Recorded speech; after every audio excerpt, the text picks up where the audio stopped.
دستړي ژوند به درته څه ووایم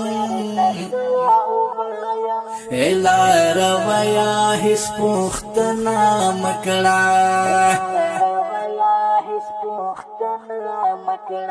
بس دې خو وایم خوښ یم کله بابا دا بچي دا مې زامن همدا دوه دي دا دوه دي ودونه دي کړي ورته نه ودونه یې نشته نشته ودونه یې نشته دا وایي واله یم پونه خو کړم روپۍ چاته پونه خو کړم نه راکولې چا ده څنګه چل شو بار ناستو د ماشو پوړۍ کله پېخلم روپۍ راکړه خلک روپۍ د کوم ځای نه کي لس روپۍ ورکړه ما لس روپۍ راکړه نه بابا دې نه پیسې ماله دا خو بیچاره معذوره دي قبر کې تپوس کې دوره تپوس کې حکومت ته تپوس کې دا د ولې وه وګوره قبر کې تپوس کې خیر دی ګوره خیر دی پلار دی خیر دی ګوره ښه دا خو خبرې نشي خیر دی ګوره بابا دا هوښیار دی ماشاءالله پوه دی دې باندې پام کوه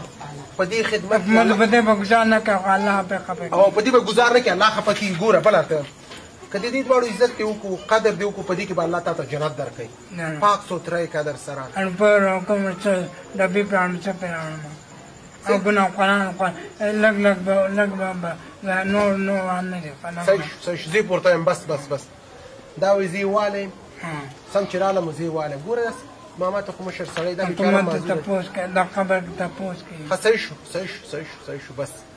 ګوره دا الله تعالی تا ته په جنت درکړي چې دې عزت وکړي پاک سوتره یې قدر سره دا ټوله سودا او دا شودو دا شات دا ورته جوړوه ورکوئ ورته سودا دغه اسمان نه مقرر الله ورکوي او الله ورکوي بیا راځم پښتنه کوم بیا راځم دا شامپو ده دا صابون دی دا به م پاک ولامبې دا به م ولامبې صحیح ده بخپله لامبې ځان چانه بخپله لامبې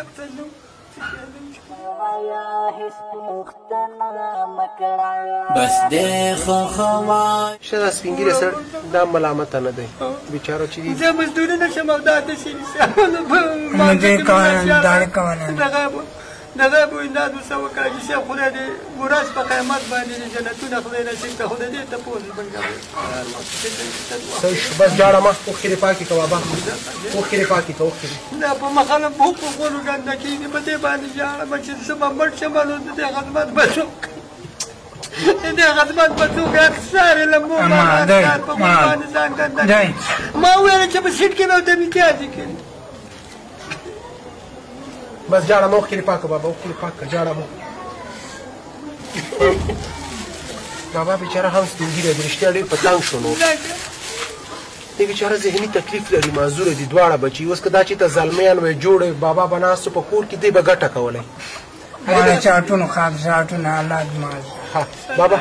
دا صابون او شامپو مې راوړې پاک سوتره مې ولامبې صحیح ده نور موږ ته اجازه راکړه دې باندې ډېر پام کوه خدای دې جنت ته خدای نصیب کړه خپله جنتي صاحبه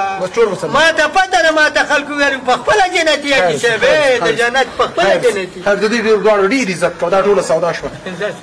د دې بیچارهګانو پلار سپین ږیری او بچي دواړه ذهني تکلیف لري ستا امتحان او ستا بندگان تیار دي ورته په دې عالم شکر وباسه بابا جانه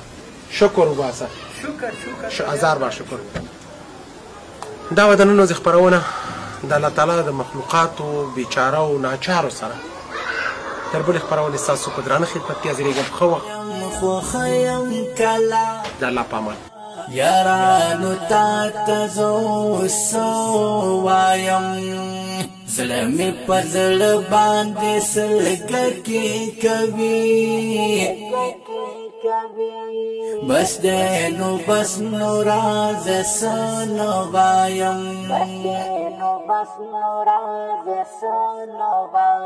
د ستړي